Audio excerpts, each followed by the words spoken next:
راضی برضائے رب، رب کی رضا پر راضی رہنا. یہ بات کہ جو بھی کچھ ہوا یا ہوگا وہ اذن رب کے بغیر نہ ہوا ہے نہ ہو سکتا ہے. یہ تو ایمان کا منطقی تقاضا ہے. یہاں پتہ تک نہیں ہلتا جب تک کہ اللہ کی اجازت نہ ہو، اذن نہ ہو. تو جو کچھ ہوا اللہ کی اجازت سے ہوا، خواہ اس میں درمیان میں کتنے ہی عوامل آ گئے ہوں. کسی نے اٹھا کر آپ کو پتھر مارا، لیکن یہ پتھر آپ کو نہیں لگ سکتا تھا اگر اللہ نہ چاہتا. پتھر مارنے والے کا عمل اپنی جگہ ہے، لیکن آپ کو اس پتھر کا لگ جانا جو ہے یہ بغیر اذن رب نہیں ہے. لہذا اس کو سمجھیے کہ اللہ کی طرف سے آیا. ایک اس میں لطیفہ بھی ہے کہ ایک درویش یہ کہتا ہوا جا رہا تھا ایک جذب کی کیفیت میں، جو رب کرے سو ہو، جو رب کرے سو ہو، جو رب کرے سو ہو. ایک شخص نے اٹھا کر اس کے سر پہ پتھر دے مارا. اس نے پلٹ کر دیکھا تو شخص نے کہا مجھے کیا دیکھتے ہو، جو رب کرے سو ہو. اس درویش نے جواب دیا کہ یہ پتھر مجھے تو رب کے مارے ہی لگا ہے، لیکن میں دیکھ یہ رہا تھا کہ بیچ میں منہ کس کا کالا ہو گیا، کس نے اپنے لیے جو ہے وہ عذاب اللہ کا کما لیا. ورنہ مجھے بہرحال یہ پتھر لگا ہے تو اس میں اذن رب شامل ہے.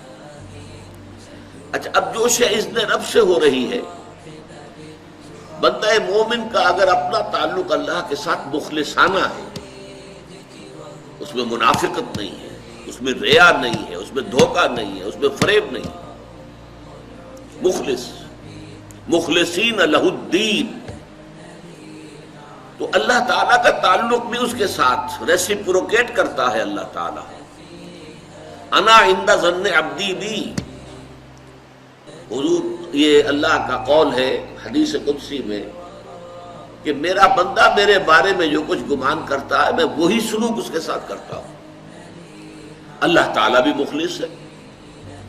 اللہ تعالیٰ کی مرضی کے بغیر کچھ نہیں ہو سکتا، تو یقیناً جو کچھ ہوا ہے اس میں میرے لیے خیر ہے. چاہے فوری طور پر مجھے ناگوار گزرا ہے، مجھے تکلیف ہوئی ہے، میرے لیے یہ شے جو ہے ناپسندیدہ ہے، لیکن ان دی لانگ رن مجھے یقین ہے کہ اس میں خیر ہے. بیدک الخیر انک علی کل شیء قدیر. اے اللہ تیرے ہاتھ میں خیر ہی خیر ہے، تو ہر چیز پر قادر ہے. اچھا، جو ہوگا وہ بھی اذن رب کے بغیر نہیں ہوگا. یہی تصور اس کے بارے میں ہونا ضروری ہے.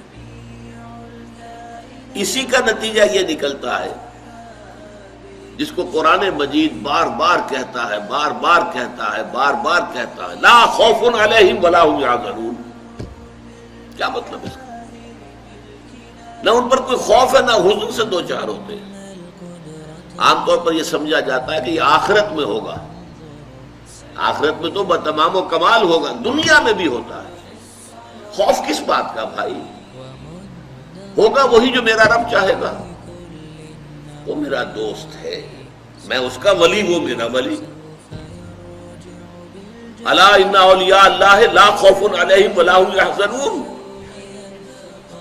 جو اللہ کے ولی ہوتے ہیں، اللہ کے دوست ہوتے ہیں، ان کے نہ کوئی خوف ہوتا نہ حزن ہوتا.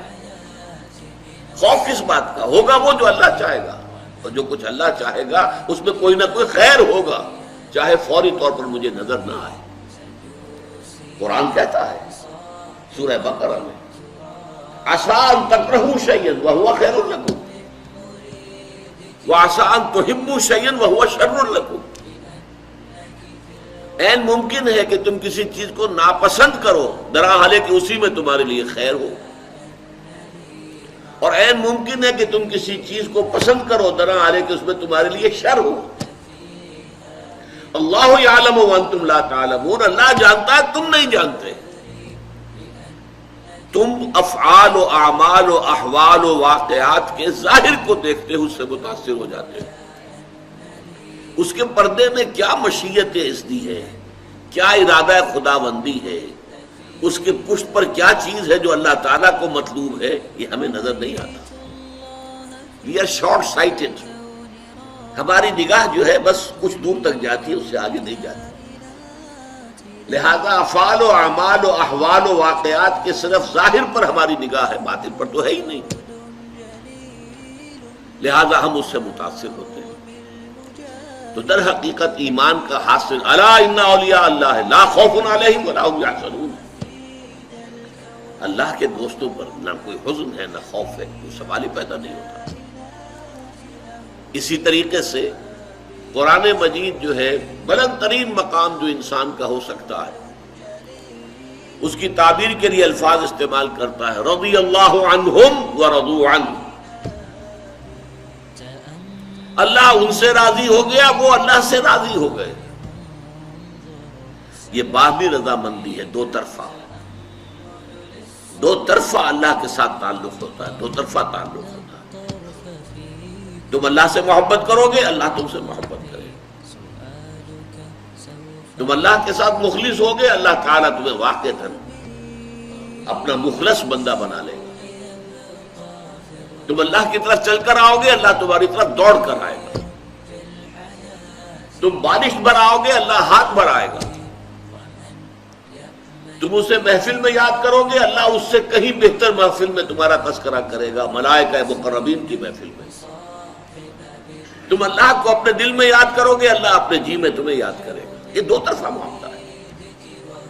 تم اللہ کی مدد کرو گے، اللہ تمہاری مدد کرے گا. ان تنصروا اللہ ینصرکم ویثبت اقدامکم. اگر تم اللہ کی مدد کرو گے، اللہ کی مدد سے مراد کیا؟ اللہ کے دین کی مدد، اس کی نصرت. اللہ تمہاری مدد کرے گا. یہ رضی اللہ عنہم ورضوا عنہ سورہ مائدہ میں بھی آ رہا ہے، سورہ توبہ میں، سورہ مجادلہ میں، سورہ بینہ میں 4 مرتبہ ہے. دین کی بات پھیلانا صدقہ جاریہ ہے. ثواب کی نیت سے ویڈیو کو شیئر ضرور کیجیے. جزاک اللہ.